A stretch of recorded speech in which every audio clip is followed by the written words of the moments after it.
Hey everybody, welcome to Leon's Chainsaw Parts and Repair. Tonight we're going to tackle a subject that comes up fairly often, these old Homelite chainsaws. Probably once a week I get an email question saying, hey, got my saw running, but man, this thing's puking way too much oil. Where's the adjustment? There isn't one. That's the secret. And the other secret is it's probably not puking too much oil.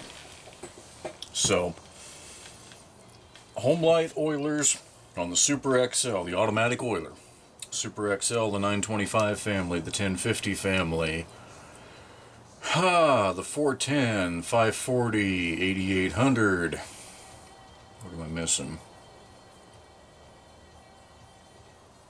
Super EZ, XL 123. All of them have an oiler like this. And that is a worm gear driven off the crank plunger style oiler. We'll go through how this works in a minute. But first, I want you guys to see what it's supposed to look like. This is that U-Haul Super XL, and since I had it out and fueled up, figured why the hell not. So let's watch this thing running at idle. I'll rev it up. You'll see how much oil it actually puts out.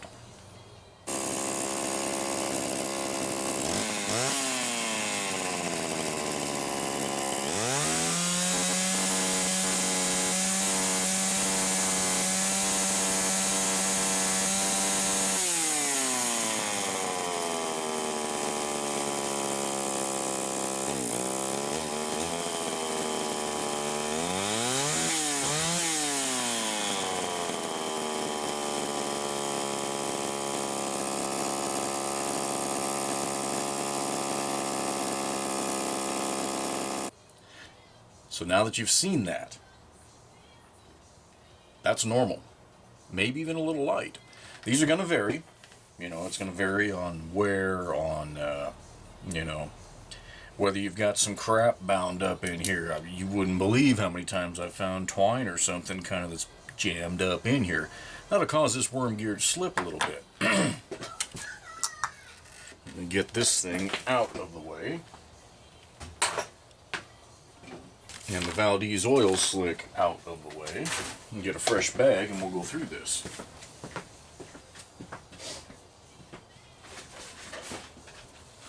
Now, I'm not going to take the clutch off and all that. I can demonstrate just as well with my little coil tester one that I've got here. So this is a Super XL carcass. The automatic oiler pickup. Now we'll just make this a good video, what the hell.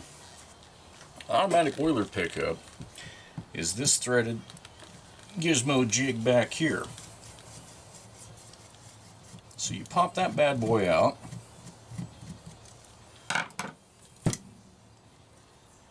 And that's your automatic oiler pickup. It goes right down into the oil tank. Just a standard filter. 2 O-rings, one on each side here.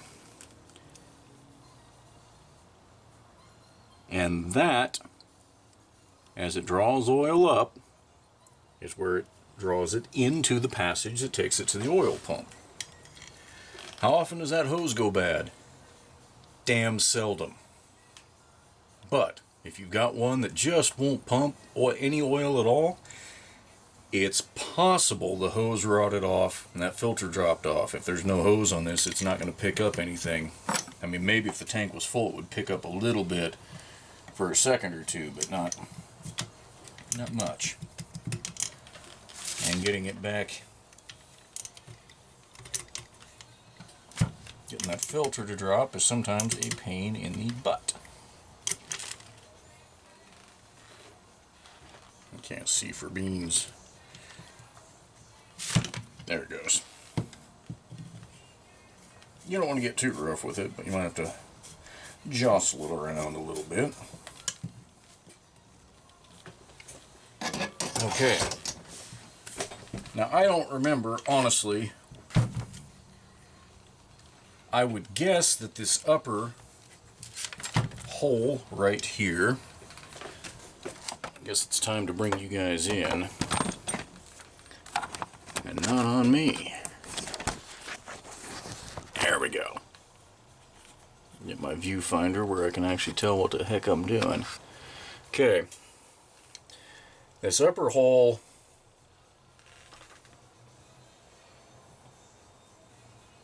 I would guess the upper hole is the discharge hole, just looking in line here. But whatever the case, you got two of them here. One's going to draw oil in, the other's going to pump it out up to here. So your pump has two O-rings. They just sit in there. See that? Now I'm not going to lose those because this is actually a part that I've got listed on the website right now. But if those go missing, your pump's not going to work.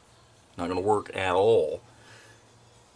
Because the way this thing installs, you got the three screws that hold it in place, and the act of screwing it down flat is what pushes those O-rings tight in there. That's it. So the worm gear just rides on the crankshaft. Now that's where it goes down, right there. Your clutch tightens up against that. So this is not a free spooler like some of the Steels and Husqvarnas where it's clutch drum driven. So if the clutch disengages, drum quits turning, oil quits pumping. If you're idling, this thing's pumping. That's just the way it is. And I apparently have a little something on that crankshaft. Oh yeah, a little corrosion there. But you can see there's a step on the crank right here. The bottom of this worm gear, that's what it's sitting on right there. And then the clutch is going to press up against that, hold it tight so that it drives this pump. So that's what I was saying. If you get a whole bunch of wear, if your pump has galled and seized up for some reason, not very common, could happen, you're going to probably strip out the teeth on the plunger there before doing damage to your worm gear, but that's not a guarantee. You might rip both of them apart. Again, I very, very, very seldom see that. But it's a possibility. So that's how it works, at least on the saw. Get this carcass out of the way. How does the pump itself work? Well, make sure you guys can see. You can see that. You see how, as I spin it over, let me zoom in. This pump, or this gear, is traveling back and forth because this is a plunger. So see where it's at? Now when you guys can see it, I can't, so I'll try and keep my hat out of the visual here. See how close it is here? You spin it over. And that's about, whoop, right there. See how it's widened in there? That's 16th, maybe 3/32 of an inch now out. If I keep going, it's back over. It's a plunger action. So, zoom us back out. This would be your cam screw. And I am not seeing a big screwdriver that I would prefer to see. I think my, there it is. I was about to blame my kids. If all else fails, blame them for stealing stuff that you lost, right? So this just has a simple seal on it. Little fiber washer. And that's all it is. This is simply a piece to guide that plunger. That's all it is. But if you're going to pull this thing apart, you got to take that out first. Then you got this bronze end cap here. Ironically, I take most of the new ones apart. The Cosmoline that Homelite soaked these in, after 30 years in the pack, will seize this thing up. It won't turn. So you got to take it apart and just clean it out with some brake cleaner, lube it up, and then you're good to go. So if you're buying a NOS oil pump from me that's this style, it's probably been apart once just to clean all that crap out of there and make it so that it will actually work for you. So once it's loose, you got your screws out. See, this one's not all galled up. So that's it. That is your pump. This is the body. I mean, it's just machined aluminum. That is all that damn thing is. Now your pump action is from this part of the plunger right here. I'll see if I can get you guys head on there. It's very slight, but you can see there's angled machining here. So your screw is riding right there, and it's guiding this plunger back and forth. That's exactly what it's doing. That is how it pumps. So the pump body is tight enough way down at the bottom of that bore that as it goes back and forth, it's pulling oil in and then pushing it back out. It's really that simple. So let me put this back together and we'll get the oil can out and I'll show you how you can bench test these things.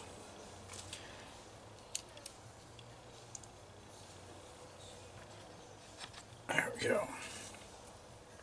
And you do not have to get crazy when you're tightening those little baby screws down. I think those are a 640 machine screws, so you could very easily break one, and I don't recommend that because you'll trash your pump. So once that's in and tight, you want to look down there, make sure you don't see too much of the unmachined stuff, so that as you drop the screw down in, you're going to do that by hand so that you don't accidentally see I just caught the edge of something. So I spun this over a little bit with my finger to get it centered up, and I still don't have it. You don't want to jam this up and gall it. Come on, baby. Being a pain in my butt. There we go. Once you've gotten it down to where the gasket is finger cinched, then you can do your tighten. And again, this, you get it tight, but it's not going to come out. Okay, so there's the other way you can see the plunger action. Watch from the end here as I spin it over. See how it's going up and down. That little bit of action right there is enough to puke that mess out that you guys saw. So if you have any questions about it, fill up one of those O-rings and then sit here and play with it. Now I'm turning it, you can see how the oil went down.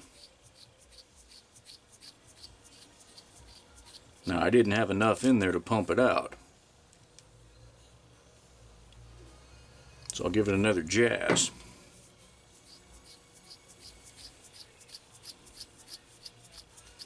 And that still wasn't enough. So that tells you how much it uses, or how much it will hold in here. Now I don't want to spend an enormous amount of time doing this. So now that I've got both sides, see how it's pulling down? I reversed it. Now I'm going the right way. See that air bubble? Your pump's working. It's literally that easy. If you put oil on both sides, you can just go back and forth and watch it go whoop, whoop, whoop, whoop on both sides.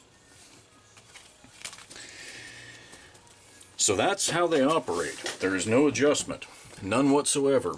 I mean, in order to do an adjustment on this, you'd almost have to have a flow restrictor or a stepped, screw that was kind of tapered to go in and out.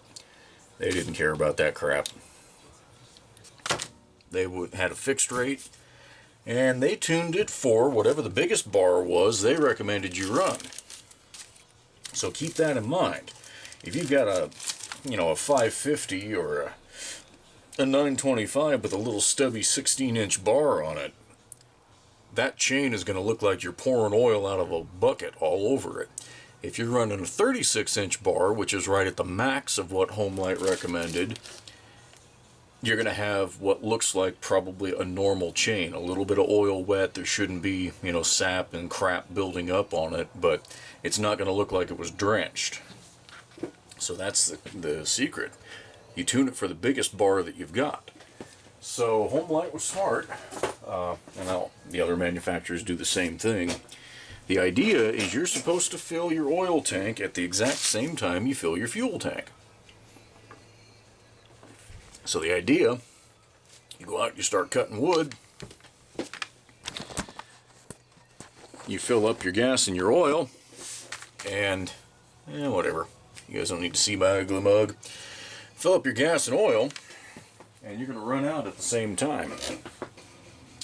So that's what I recommend. If you think yours is oiling too much, I'm telling you right now, it probably isn't, even if it's making a ginormous mess on your bench. As I pointed out to one of the folks I talked to today, you know, you do have some natural restriction by just installing your bar and chain. That's going to slow it down a little bit. Now, is it going to be a massive difference? No. But it is going to slow it down a little bit as opposed to flowing unrestricted right all over your bench. And if you've got a fuel cap or gas, my brain's not working. If your oil cap is one that is vented and the vent is blown out, well, then that is going to allow it to pull faster than if you've got the duckbill valve in there that's kind of restricting that amount of flow. So, you know, something like a Super EZ that does have that duckbill in the cap, you know, that could make a little bit of a difference. Again, I don't expect it to be a dramatic, you know, earth-shattering difference, but it'll be something. So, anyway, that's how an automatic oil pump, these worm drives work. You've seen how much oil they should put out. Now, I should note that the 360, 350, 360, and 650 and 750 operate on the same principle. They don't have that style of pump. They have a cylinder that has a cam plunger in it, but it comes in from the front of the saw over here, and the worm gear is actually behind the crank seal. And I just realized you guys couldn't see what the hell I was pointing at, so we'll do that again.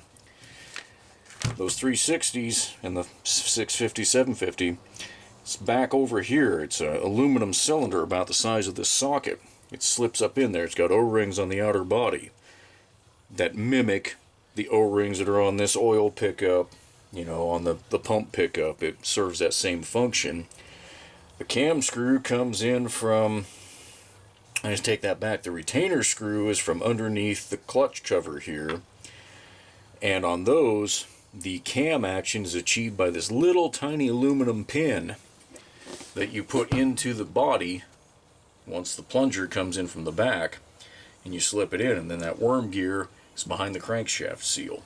So it's the same type of setup, same principle I should say, but a completely different pump body, but it's going to work the same way. It's going to achieve the same thing. The early 360s were an adjustable oil pump, and you adjusted it by moving the pump up and down, and there was a little arrow here, you know, up. I think up was more and down was less, but I could easily be off on that. But anyway, those are about the only ones you're going to adjust. You know, Homelite played with it. Very early 150s had a little screw up top that you could adjust your oil flow.